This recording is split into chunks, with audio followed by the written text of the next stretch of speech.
Now, let me just comment a little more broadly about societal attitudes toward the insanity defense. There are a number of myths. A myth is something that never was true but always will be, and there are several in the area of insanity. The first is how often it is raised.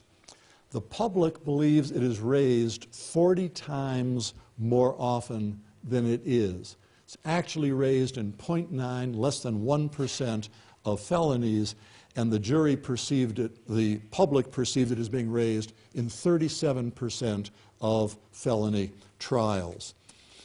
Now, let's look at some jury attitudes toward insanity.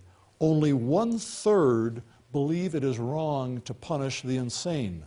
Now think about that. It is shocking, shocking! You, as legalists, know that it's inconsistent. If someone's insane, they're categorically not responsible, but the public, only 1/3, believes that it's wrong to punish the insane. So obviously, the public doesn't get it, that insanity is an excusing condition.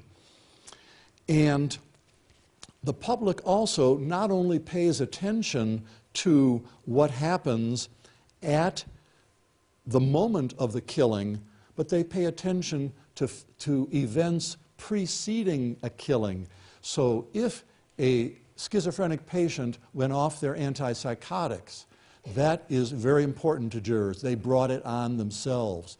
Or if they were using street drugs at the time, even though the actual illness that was schizophrenia, which caused the killing, they tend to be unforgiving. Now, jurors do not pay attention to the charge to the jury in insanity. They just ignore it and go back to their own common sense attitudes of who should be found insane.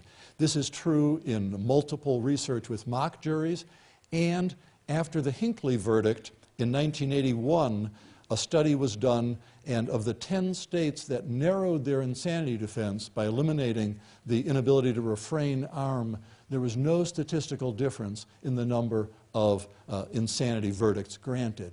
So rather than, forensic psychiatrists pay a lot of attention to the exact wording, but that's not what juries do.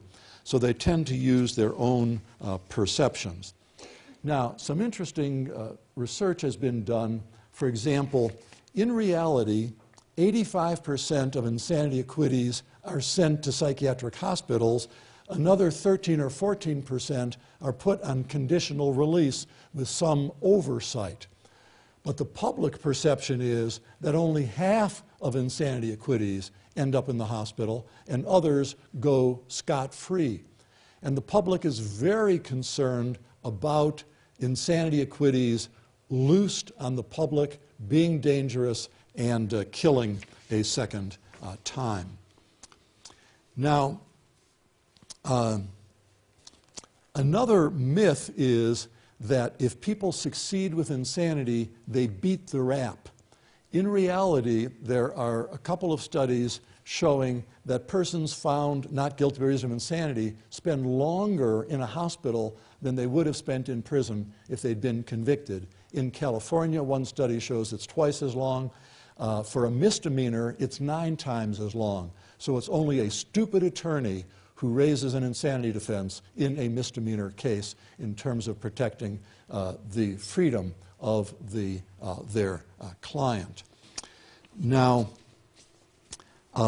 in terms of the public understanding insanity, they did a survey in Delaware, and they asked people, what is the insanity standard in Delaware?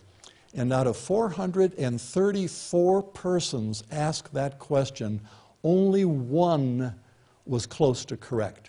1 out of 434. Now, I want to mention the public backlash toward infamous insanity defenses. And the first of these is McNaughton. McNaughton was so obviously insane that the 7 psychiatrists testifying for both sides agreed, and the judge virtually directed a verdict. But the public was upset, and here is a poem published in the London Standard. Doctors were not subpoenaed to shield the knave from common justice, righteous retribution by flimsy, barefaced artifice, to save a brutal murderer from execution, to prove him mad by theories too wild, too weak, too silly to deceive a child. Now, anyone recognize this man? This is John Hinckley, and he had some feelings for Jodie Foster, and this is the time he's killing Reagan. And when Hinckley was found not guilty by reason of insanity, the public backlash, very, very similar to the McNaughton backlash, with a narrowing of the insanity defense.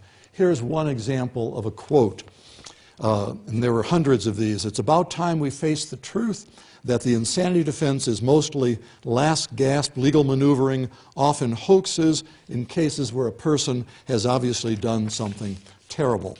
And the United States Congress had 26 separate pieces of legislation introduced to either abolish or narrow the insanity defense. The upshot was the federal narrow standard back to McNaughton.